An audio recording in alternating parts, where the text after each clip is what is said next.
आज पढ़ते हैं परिसंचरण तंत्र के बारे में।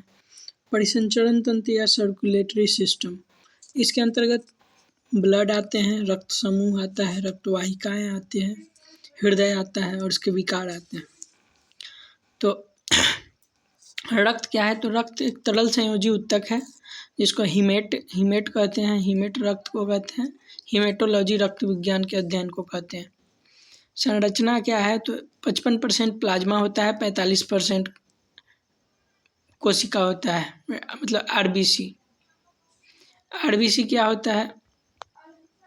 45% जो कोशिका होता है उसमें आते हैं आरबीसी, डब्ल्यूबीसी और बिंबाणु। आरबीसी लाल रक्त कोशिका होते हैं जो कि 50 से 55 लाख प्रति मिलीमीटर क्यूब में पाए जाते हैं। फिर 8000 प्रति मिलीमीटर क्यूब में डब्ल्यूबीसी पाए जाते हैं। फिर 1.5 लाख प्रति मिलीमीटर क्यूब में बिंबाणु या प्लेटलेट पाए जाते हैं, जिनका पीएच जो है 7 से, जो ब्लड है इसका पीएच 7.3 से 7.45 होता है। प्लाज्मा में क्या होता है? तो प्लाज्मा में 92% वाटर होता है, 6 से 8% प्रोटीन होता है जिसमें एल्बुमिन पानी का संतुलन करता है, जबकि ग्लोबुलिन एंटीबॉडी बनाता है जो कि 38% होता है। एल्ब्यूमिन 54% होता है, 6 से 8% में प्रोटीन होता है मेनली। और ये 7% फाइब्रिनोजेन होता है जो कि थ्रोम्बिन की सहायता से थक्का बनाने में मदद करता है, जो फाइब्रिन बनाता है। ये है आरबीसी, डब्ल्यूबीसी और प्लेटलेट। इसके अन्य नाम, तो आरबीसी का अन्य नाम लाल ब्लड सेल है, लाल रक्त कोशिका है, और डब्ल्यूबीसी का सफ़ेद रक्त कोशिका, प्लेटलेट का थ्रोम्बोसाइट। इसकी उत्पत्ति बोन मैरो में होती है, आरबीसी और डब्ल्यूबीसी की और प्लेटलेट के भी। और 50 से 55 लाख संख्या पाई जाती है प्रति मिलीमीटर क्यूब में आरबीसी की। फिर 8000 से 11000 पाया जाता है सफ़ेद डब्ल्यूबीसी का, और 1.5 लाख से 3.5 लाख पाया जाता है प्लेटलेट्स। इसका आकार द्विउत्तल होता है और डब्ल्यूबीसी और प्लेटलेट्स का इरेगुलर होता है। इसका कार्य है ऑक्सीजन को परिवहन, ऑक्सीजन और कार्बन डाइऑक्साइड को परिवहन आरबीसी, जबकि डब्ल्यूबीसी डिफेंस मैकेनिज्म है और प्लेटलेट क्लॉटिंग फैक्टर है, यानी क्लॉट करता है। अधिकता में आरबीसी की अधिकता के कारण पॉलीसाइथीमिया होता है, डब्ल्यूबीसी की अधिकता के कारण ल्यूकोसाइटोसिस होता है और ल्यूकीमिया, और प्लेटलेट्स के कारण थ्रोम्बोसाइटोसिन होता है। कमी के कारण, आरबीसी की कमी के कारण एनीमिया होता है, डब्ल्यूबीसी की कमी के कारण ल्यूकोसाइटोपिनिया होता है, जबकि प्लेटलेट्स की कमी के कारण रक्त थक्का नहीं बनता है। पहला आता है आरबीसी या रेड ब्लड सेल। इसका आकार बाइकॉन्केव होता है, जीवन काल 120 दिन का होता है, मृत्यु पीलिया में होता है। केंद्रक व माइटोकॉन्ड्रिया का अभाव होता है, कैमल में पाया जाता है, कैमल एक्सेप्शन है। ऊंचाई पर दबाव बढ़ने के साथ साथ O2 कम होता है, ऑक्सीजन कम होता है, जिससे उसकी मतलब वृक्क जो है किडनी इरेथ्रोपोएटिन नामक स्राव उत्पन्न करता है जो कि आरबीसी की संख्या बढ़ा देता है। हीमोग्लोबिन ऑक्सीजन का परिवहन करता है जो कि ब्लड में 12 से 16 ml प्रति 100 लीटर में 100 ml में पाया जाता है, यानी 12 से 16 ml प्रति 100 लीटर में पाया जाएगा। मिलीलीटर में 100 ml में 12 से 16 ml। हेमोग्लोबिन 2 प्रकार का होता है, अल्फ़ा और बीटा। अल्फ़ा जो होता है, मतलब ये हेमोग्लोबिन की संरचना है 4 चेन वाली, जिसमें 2 अल्फ़ा चेन होता है, 2 बीटा चेन होता है। सिकल सेल एनीमिया क्या है? तो बीटा चेन में परिवर्तन से आकार जो है हसुआ की तरह हो जाता है आरबीसी का, जिसको हम सिकल सेल एनीमिया कहते हैं।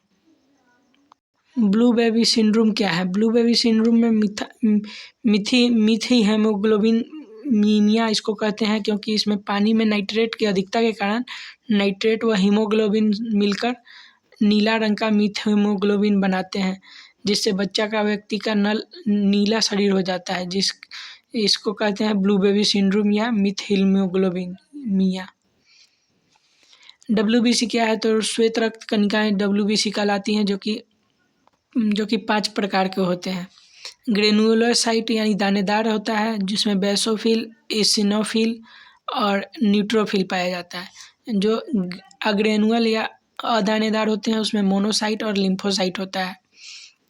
सबसे बड़ा मोनोसाइट होता है, सबसे छोटा लिम्फोसाइट होता है, सबसे कम बेसोफिल होता है, सबसे अधिक न्यूट्रोफिल होता है। ये 5 प्रकार की श्वेत रक्त कणिकाएं हैं या WBC हैं। सबसे पहले प्रतिक्रिया में संक्रमण के विरुद्ध सबसे पहले न्यूट्रोफिल बनता है। उसके बाद जब वो भी सक्षम नहीं हो पाता है संक्रमण को रोकने में, तब जाके मोनोसाइट उत्पन्न होता है। मोनोसाइट भक्षक कोशिका है जो कि भक्षण कर लेती है, मतलब संक्रामक बीमारियों के रोगाणु को। माइक्रोफेज इसको कहते हैं। जब सेल में आता है, उत्तक में सेल में आता है तो मोनोसाइट, जब उत्तक में आएगा यानी टिश्यू में आएगा तो मोनोफेज कहते हैं इसको, मोनोफेज। बेसोफिल हिपैरिन का निर्माण करता है, जिससे शरीर के अंदर रक्त थक्का नहीं बनता है। एलर्जी में इसिनोफिल बढ़ता है और लिम्फोसाइट इम्यूनिटी बढ़ाता है। 2 प्रकार के होते हैं, बी लिम्फोसाइट और टी लिम्फोसाइट। बोन मैरो में जो पाया जाता है या बनता है उसको बी लिम्फोसाइट कहते हैं। जो थाइमस में बनता है उसको टी लिम्फोसाइट कहते हैं, जो कि थाइमस में ही मैच्योर होता है। एंटीबॉडी का निर्माण प्रोटीन मतलब निर्माण में सहायक होता है बी लिम्फोसाइट। ये जो है ये प्रोटीन होते हैं लिम्फोसाइट मुख्यतः, जो कि प्रतिरक्षी के रूप में कार्य करते हैं। आते हैं प्लेटलेट्स विटामिन के को एक्टिव करते हैं प्लेटलेट्स, जिससे यकृत में 13 थक्का कारकों का निर्माण शुरू हो जाता है, जिससे रक्त थक्का बनते हैं। ब्लड ग्रुपिंग में आते हैं। ब्लड ग्रुपिंग 2 प्रकार के होते हैं, एक एबीओ ब्लड ग्रुपिंग है, एक RH ब्लड ग्रुपिंग है।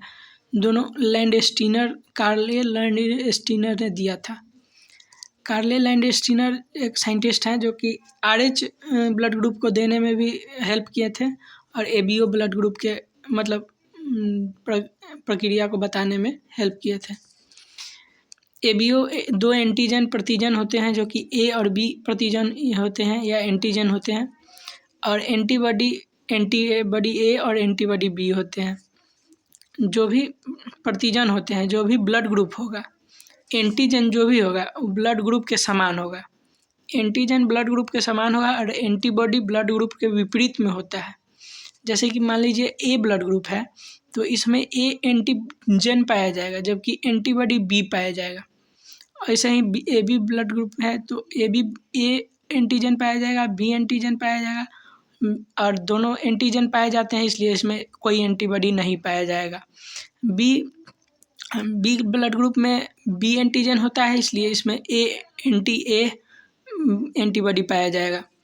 इसी तरह ब्लड ग्रुप O में कोई एंटीजन नहीं होते हैं, इसलिए इसमें दोनों एंटीबॉडी पाए जाते हैं। इसी तरह जब हम ब्लड ग्रुप लेते हैं किसी व्यक्ति से, तो उसमें ये देखा जाता है कि जो ब्लड ग्रुप का एंटीजन और एंटीबॉडी है ये दोनों सिमिलर ना हो, जैसे सेम नहीं होना चाहिए एंटीजन और एंटीबॉडी, यानी देने वाला का एंटीजन और लेने वाला का एंटीबॉडी सेम नहीं होना चाहिए, तभी ब्लड ग्रुप डोनेट किया जा सकता है। फिर आता है RH मतलब RH ब्लड ग्रुप में ये दो कंडीशन हो सकते हैं, या तो नेगेटिव होगा या पॉजिटिव होगा। RH पॉजिटिव का अर्थ यह है कि उसमें D एंटीजन पाया जाएगा, एक D एंटीजन होता है जो कि पाया जाता है, जबकि RH नेगेटिव का मतलब है जिसमें D एंटीजन नहीं पाया जाएगा। ये तब होगा जब RH पॉजिटिव वाला और एंटीजन RH नेगेटिव वाला को ब्लड दे देगा तो एंटीबॉडी D पाए जाने लगेगा, जिससे कि खतरा उत्पन्न होता है। इसलिए जो RH नेगेटिव है वो RH नेगेटिव को ब्लड दे सकता है, डोनेट कर सकता है, लेकिन RH पॉजिटिव को RH नेगेटिव वाला ब्लड ग्रुप नहीं दे सकता है, क्योंकि ये नेगेटिव वाले को D एंटीजन नहीं होता है, इसलिए इसमें D एंटीबॉडी बनने लगेंगे, जिससे उसकी मृत्यु होनी संभव है।